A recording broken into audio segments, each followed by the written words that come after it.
My most highly anticipated matchup of the Browns 2025 season is find out next on the Locked On Browns podcast.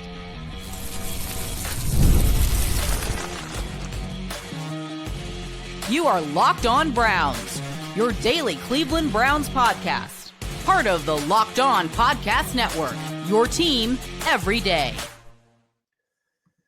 What's up, Dog Pound? I'm Spencer German, your host of the Locked On Browns podcast. I'm proudly covering your Cleveland Browns each and every single day. In the land and on the road, we know the schedule, we broke it down, but what matchups offer the most intriguing storylines of 2025? We'll talk about it coming up. Also, why no primetime games for the Browns is actually a missed opportunity for the NFL, and why Andrew Berry isn't done addressing this key position. It's a Fan Friday. We have some questions that fans threw out there that we'll get to. I do want to thank you for being on every day with the Locked On Browns podcast, making us your first listen every single day. Remember, you can find Cleveland Browns content with Locked On Browns every week, Monday through Friday, guaranteed, with bonus content on some weekends. Plus, it's totally free to you. Just hit that subscribe button wherever it is that you listen to your podcast, and of course, the Locked On Browns YouTube channel. You can also get involved in the show by sharing your thoughts on anything we discussed today in the comments section. This is your team, so be part of the conversation every single day. I have a list of my most highly anticipated matchups of the Browns 2025 season. This all comes via I like to do Fan Friday. I like to ask you guys questions, get your thoughts on things that what you want to hear about on the podcast.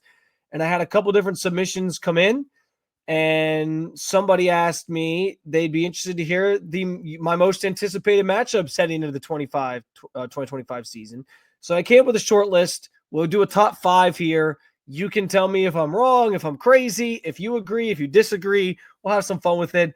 Off of that conversation, we'll talk about the fact that there are 0 primetime games for the Browns as well coming up. So stay tuned for that. But in the meantime, when I did this list and I compiled this list, I sort of went off of storylines, like which matchups, which games are going to present the most intriguing storylines at any given portion of the season.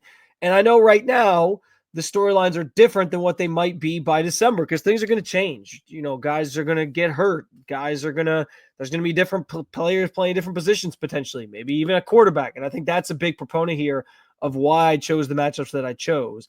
So I'm not going with any of the games in the first. Listen, start of the season. I know week 1 is always exciting for fans, but I'm not picking the Bengals matchup as one that is on my list of most highly anticipated matchups just because they play the Bengals every year. Like, they could win that game. I think they have a good chance of winning that game. I had them winning that game in my prediction, but I don't know that anyone's like getting jazzed up about it. I also don't know that anyone's getting jazzed up about the Ravens necessarily. The Steelers are the big team that everyone gets the most excited about. So I have that one on here, or I have a Steelers matchup on here at some point, but I actually want to start with my honorable mention, which is the Miami Dolphins in week 7.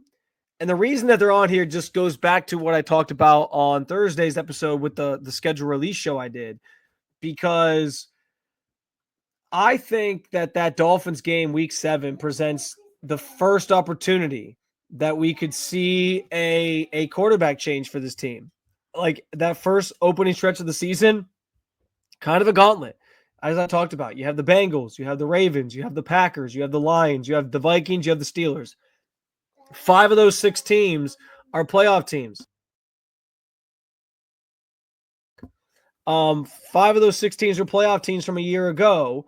And so you can't necessarily, like I said on yesterday's episode, I want a veteran quarterback playing those games. I don't want to throw a rookie out there for that stretch of the schedule.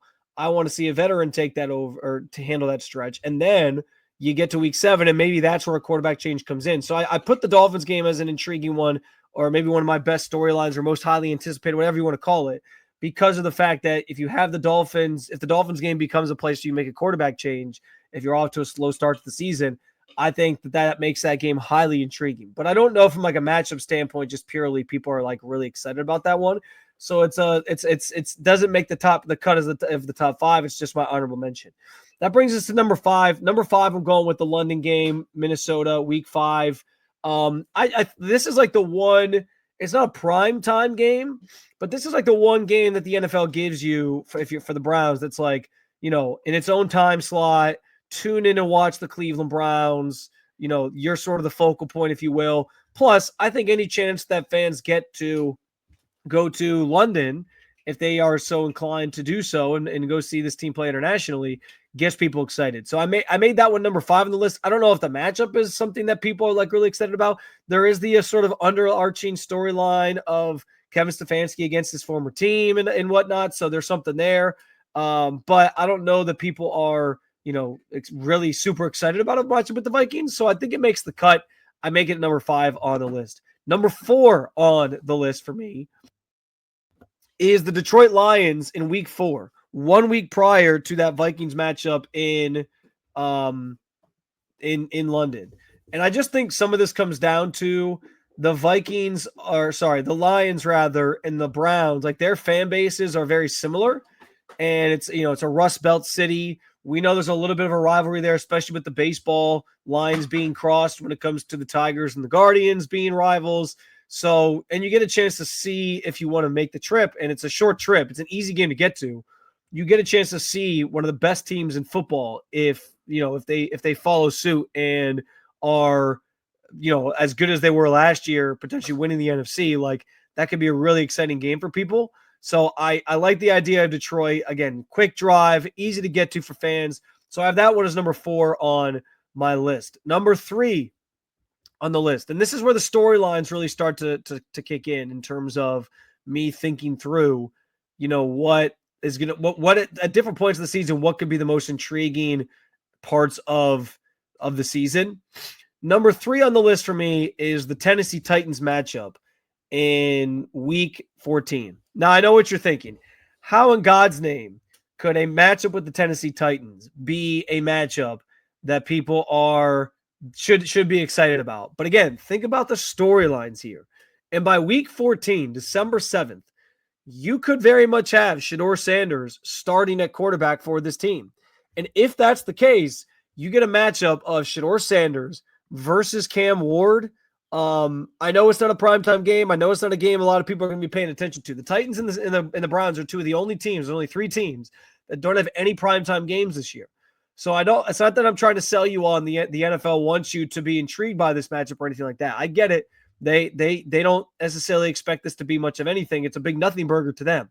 But to me, a matchup between Cam Ward and Shedeur Sanders, if that is how that kind of shakes out at that point in the year, sign me up for that. I think everybody would be excited about that. And so for that reason, it makes the cut as the number 3 game on my list of my most highly anticipated games of 2025 for the Browns.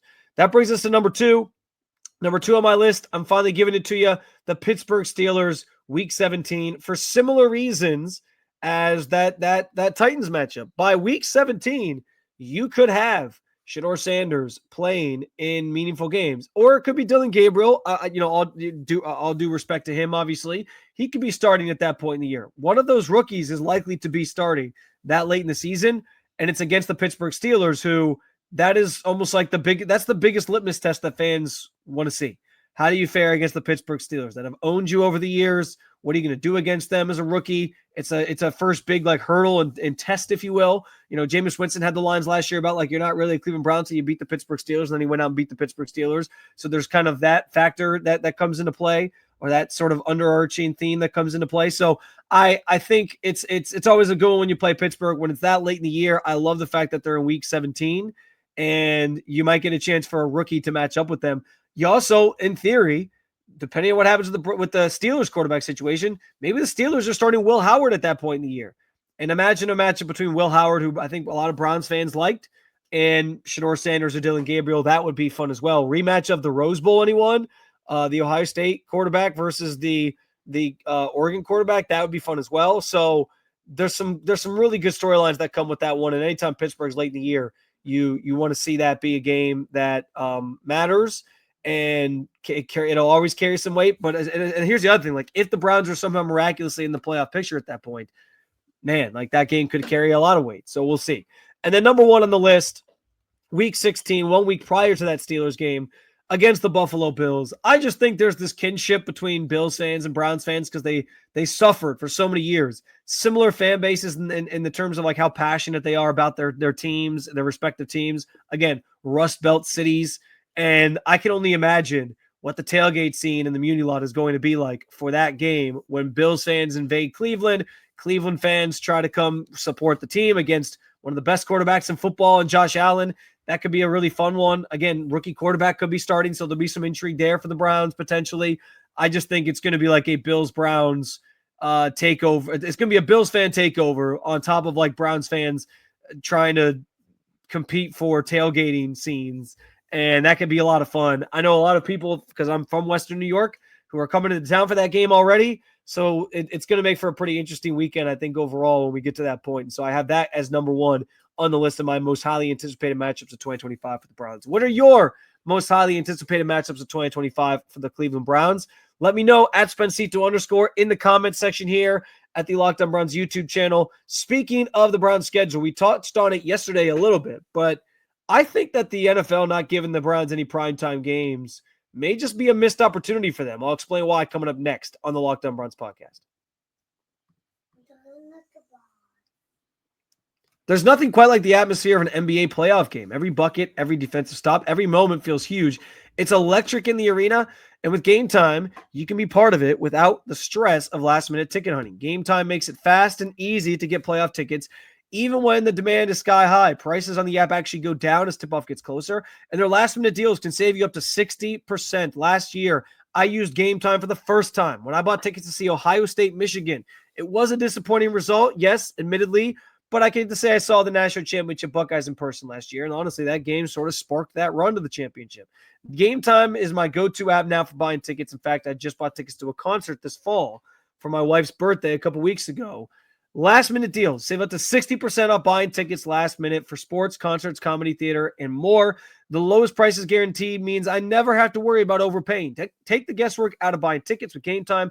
Download the Game Time app. Create an account. Use code LOCKEDONNFL for $20 off your first purchase. That's LOCKEDONNFL for $20 off your first purchase. Download Game Time today. Last minute tickets, lowest prices, guaranteed.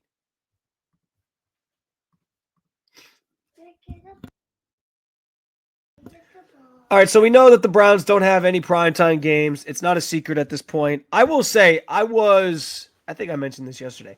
I was at least a little bit shocked they didn't get one. And I know that we're years removed now from the NFL always giving every team at least one primetime game on like those Thursday nights.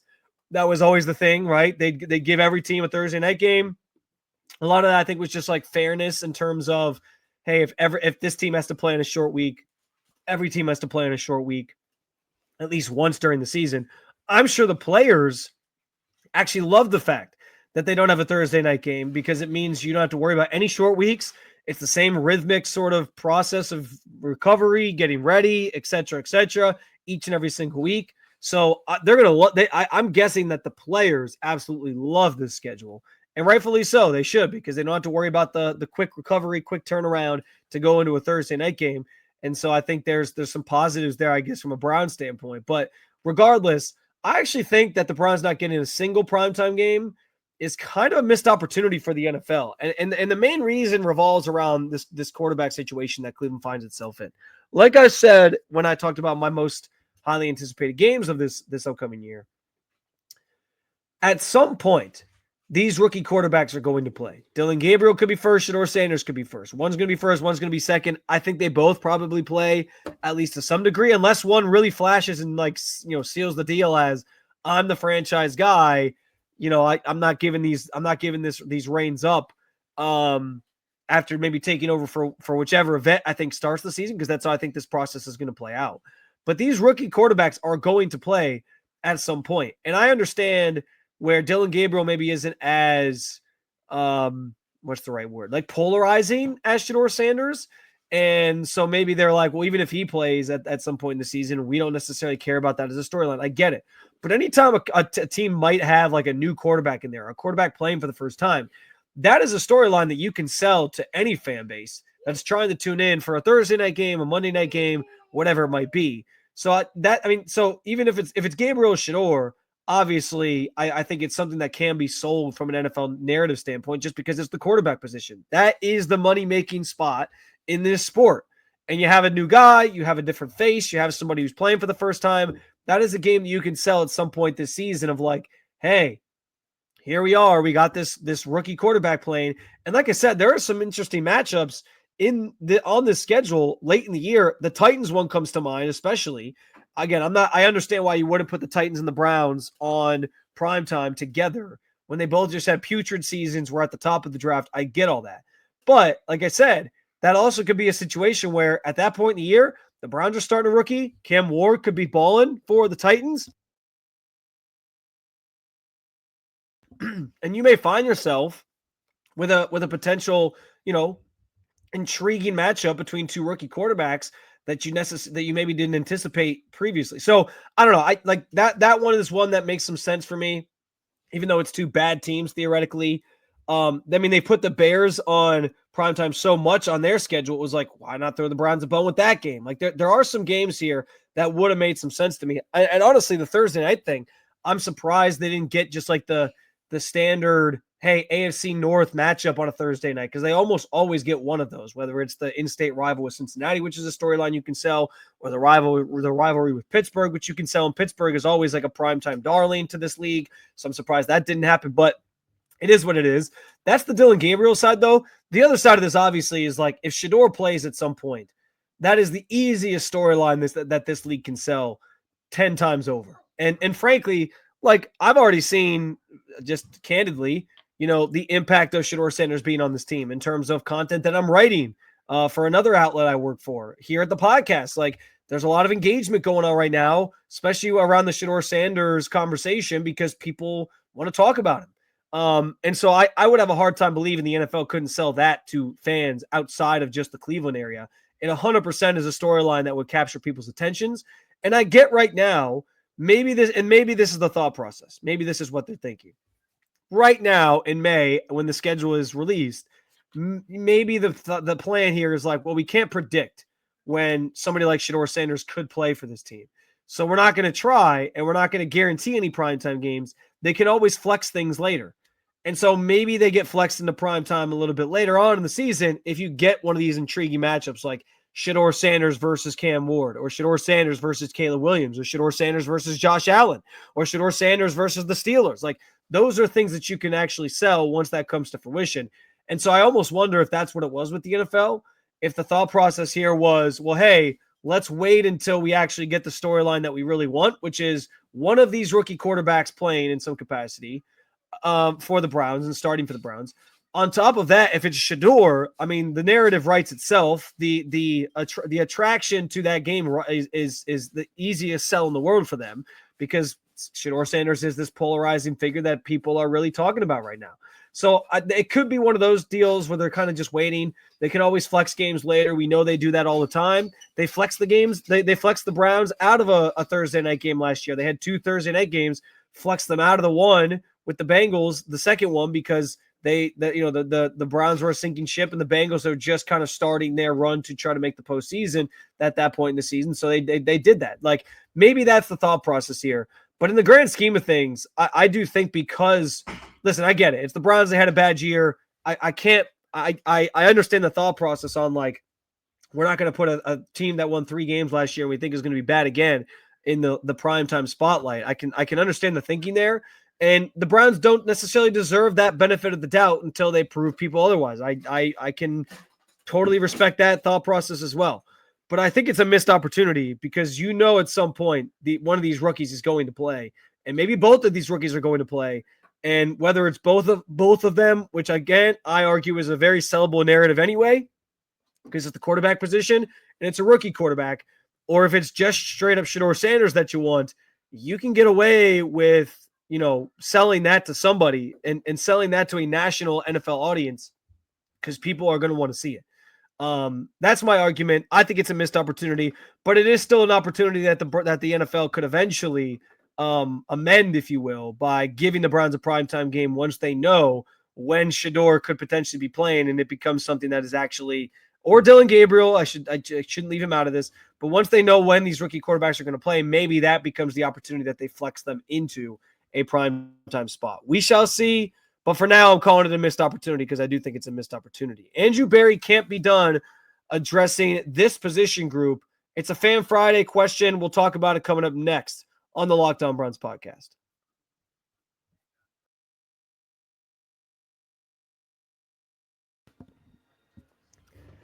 All right, so as I do on Fridays, I always throw out there like anything you want to hear about on the pod this Friday. It's a fan Friday. I get your questions, and that first topic about the most um, highly anticipated games on the schedule was one from a fan. This question or topic also comes from a fan. Nelson on Twitter at golfcrazy216 is actually his handle. He says, "Any more plans at wide receiver for the Cleveland Browns?" And I think it's a very fair question because as you look at this roster, you see some areas that still are incomplete, right? And they're areas that we thought going into the draft that Andrew Berry and company were going to address. We thought they'd address wide receiver.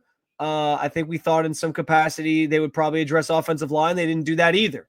So there's still some areas that are like, okay, what are you doing about these? And wide receiver is probably the most glaring because your room right now is Jerry Jeudy, Cedric Tillman, who has taken strides, and malcontent Deontay Johnson, who you don't even know if he's going to be on the roster because he might just be his own worst enemy. So we'll see how that sort of shakes out. But that's your wide receiver room right now, and then a bunch of just like kind of misfits trying to find roles for themselves and guys that haven't necessarily panned out that they use draft picks on. So like nobody has a lot of confidence right now in that group, fans or otherwise. And it's definitely an area that the Browns still need to address. Now, what I think is interesting, and if you caught the episode where I had Scott Petrak on earlier this week, it was Wednesday's episode, Wednesday morning. I asked him about this specifically, like, is that something you think the Browns aren't done addressing? He said he would find it hard to believe that the Browns don't try to find some sort of extra bodies at the wide receiver position. They signed a couple guys off the rookie minicamp roster, but let's be honest, man, like those are good stories. You had the Floria kid from Kent State that who's a local kid as well. You had him make the team, and so that's a cool like feel good thing right now. But is that a guy that's really going to be like contributing on Sundays? Probably not. And so I think that there are some options here. Like I have been wondering for the longest time, and Scott said this, like they're going to still, I think, make that a priority. I agree. And there's still some time to do that. It doesn't have to be right now. I don't necessarily see them making any moves going out of veteran minicamp. I think they're going to use this next several weeks of OTA practices, of minicamp to sort of see where we're at with that position, how they feel about it. And then I think when training camp rolls around is where Andrew Berry sort of pulls the trigger on, let's try to go make a trade. Even if it's for like a smaller move, it's not like going big for Brandon Ayuk like they tried to pull off last year. I could see them trying to make a move sort of in the margins. Because here's the thing. I don't think they need a number one wide receiver. I think they feel good that Jerry Jeudy can be that guy, especially after the season he gave you last year. I agree with that assessment. So if that's the case, you just need to go find somebody who can be like a number 2 or a number 3. I think there's some options out there. I don't have off the top of my head like the guys that they could potentially trade for. I think that's something we can work on here in the coming months leading up to training camp. And after we see what things look like at OTAs and at veteran minicamp to decide, like, here's a guy potentially on the table for them to trade for. But I do think Andrew Berry still has something in the works. I do think Andrew Berry still has something he wants to get done at that position. I asked him about that specifically after the draft. Is this still an area of that you need to address? And is it like a work in progress? He gave me a very Andrew Berry GM answer of, every area is still a work in progress. We're always looking to improve the roster. So expectedly what you would expect to hear from Andrew Berry in terms of an answer to that question. But along those lines, like, yes, I think he knows wide receiver is something they didn't necessarily do enough with in the draft. I think he knows he has to get something else there. Deontay Johnson is kind of like it's a no-lose situation, because if he does something stupid, you just cut him and it doesn't cost you any money. If he pans out, I think Deontay Johnson's game is solid. Like, I think he is a good player. I liked him in Pittsburgh. It just became like he became a head case, and some of that you didn't necessarily want in your locker room. But if that doesn't, maybe they see how that pans out first, and then they sort of look elsewhere. But there are going to be options here. I think there are going to be ways that Andrew Berry still tries to fix that position. I don't think they're done there yet, in the same way that Scott mentioned on Wednesday's show, that he doesn't think they're done there yet. And it would be unwise for them to be done with the wide receiver position, given the state of that room right now, which, like I said, looking at a room that just has a bunch of draft picks, day 2 to 3 draft picks that haven't panned out.